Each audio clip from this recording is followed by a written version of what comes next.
E no balanço dos 100 primeiros dias, Lula disse que o governo se dedicou a cumprir a principal promessa de campanha: cuidar do povo. O presidente destacou que em pouco mais de 3 meses foram retomados programas sociais que fizeram sucesso em gestões passadas do próprio Lula e da ex-presidente Dilma Rousseff.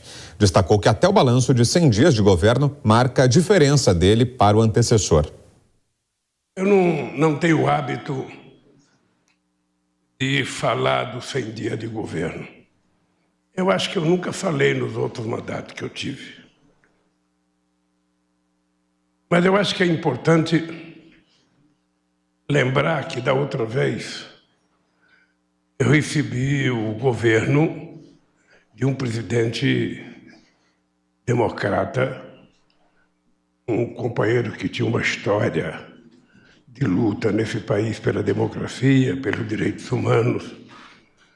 Um companheiro que tinha, sobretudo, uma marca de civilidade que o ex que eu estou substituindo agora não tem.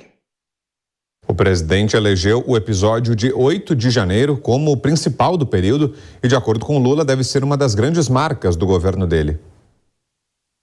Eu não sei em que momento histórico tinha acontecido aquele gesto de que o Palácio do Planalto, o Congresso Nacional e a Suprema Corte se reuniram para defender as instituições brasileiras e para defender a democracia.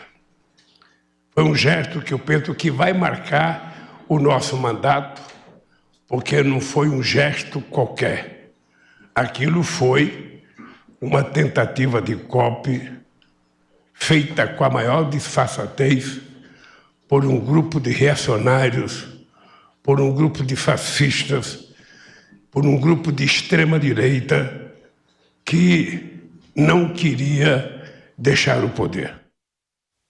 Lula afirmou ainda que o otimismo dele não é em vão, confia na equipe e apresentou números para justificar a crença na capacidade do governo em superar as dificuldades para fazer a diferença.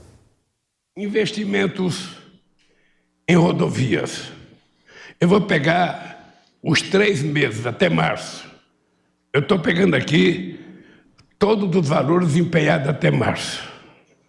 Nós, em 2023, já empenhamos 3 bilhões e 300 milhões de reais. No ano passado foram empenhados apenas, até março, 892 milhões de reais. Investimento em recursos hídricos. Nós, até março, investimos 323 milhões de reais.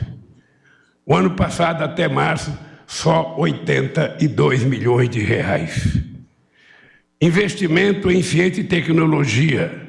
Não estou nem falando das bolsas. Nós investimos até março 535 milhões de reais. Eles investiram 128 milhões de reais. Infraestrutura de saúde. Nós investimos até março 145 milhões de reais.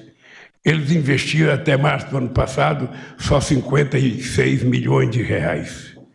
Hidrovias, nós investimos 328 milhões de reais até março.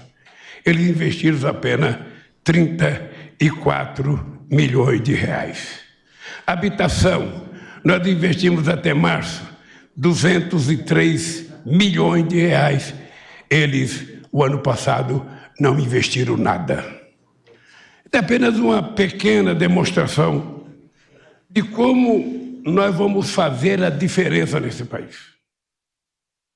Lula afirmou também foi enfático ao afirmar que ainda tem muita gente que ele pretende retirar do Planalto por não estarem afinados com os princípios da democracia que o governo dele defende. Nós ainda temos muita gente que não gosta de democracia impregnada aqui. Aliás, Nisa, eu depois quero conversar com você, porque eu vou tomar uma decisão, que nesse palácio não trabalhará ninguém que não tenha cartão de vacina nesse país. Ninguém. Aqui vai entrar, as pessoas terão que ter cartão de vacina. Bom, a partir de agora, dou as boas-vindas aqui ao nosso comentarista Alexandre Borges, que vai analisar também esses 100 primeiros dias de governo Lula. Borges, boa noite. O que é que você destaca desse período? Boa noite, Vitor. Boa noite a todos. Vamos lá. Em primeiro lugar, é verdade que a grande marca, o grande momento, vamos dizer, histórico desses primeiros 100 dias foi o 9 de janeiro, né? Quer dizer, onde houve esse pacto pela democracia. No dia 8, houve essa tentativa de golpe de Estado, o que culminou com uma série de movimentos que vinham desde novembro, desde o resultado do segundo turno, e houve essa junção histórica, esse momento onde estava o presidente da República, os chefes dos poderes, judiciário, legislativo, e eles se uniram, eles tomaram uma série de medidas que foram a intervenção no Distrito Federal, o afastamento do governador, a prisão de Anderson Torres, aquela reorganização toda, e o Brasil, com essas diversas correntes, porque, por exemplo, você vai pegar o Arthur Lira, você não vai dizer que o Arthur Lira é lulista, né? Ele é alguém que foi, por exemplo, um bolsonarista dos mais fervorosos, e ele estava lá.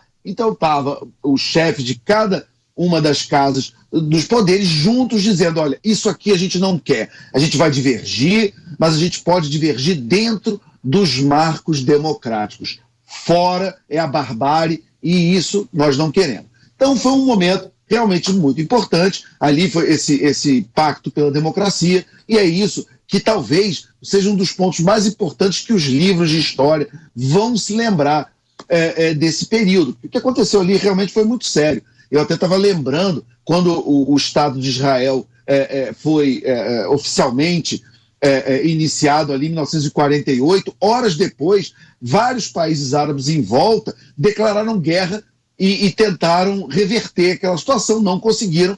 Israel venceu aquela guerra chamada Guerra Israel-Palestina, Primeira Guerra, e o Estado de Israel está aí até hoje. Né? Mal comparando, a gente teve também essa tentativa aí de reverter o resultado das urnas ali no 8 de janeiro, mas esse pacto pela democracia acabou vencendo. Ah, mas o que é pacto pela democracia? Uma coisa abstrata? Como é que isso vira algo concreto? Dias depois, houve aquele momento onde as enchentes, aquele dilúvio que houve no litoral de São Paulo, o Brasil viu, espantado, uma coisa que devia ser corriqueira, que era o presidente Lula e o governador de São Paulo, Tarcísio Gomes de Freitas, trabalhando juntos, sem picuinha política, sem dedos apontados, sem guerra política, os dois pensando na população de São Paulo, pensando nos desabrigados, pensando naquele problema enorme que aconteceu, e eles trabalharam juntos. Ali também foi muito importante como uma sinalização que uma página da política brasileira tinha sido realmente virada. Então esse também foi um momento muito positivo e uma concretude do que nós podemos entender com essa ideia do Pacto pela Democracia. O Brasil também, em termos de relações internacionais, voltou a ter uma inserção internacional. A gente tinha aquela coisa de ser pária, a frase de Ernesto Araújo, né, que é talvez a frase que ele vai ser lembrado, que é, se é para sermos um pária internacional, que sejamos esse pária. Nós agora deixamos de ser pária internacional, voltamos à comunidade internacional, isso é bom para os investimentos, isso é bom para uma série de coisas. As nossas relações internacionais estão perfeitas? É claro que não estão. A gente vê, por exemplo, o governo petista não consegue criticar as ditaduras dos amigos, não consegue criticar a Venezuela, não consegue criticar a Nicarágua, que está aí perseguindo cristãos, proibiu a Nicarágua, que é um país católico, de comemorar a Semana Santa, enfim.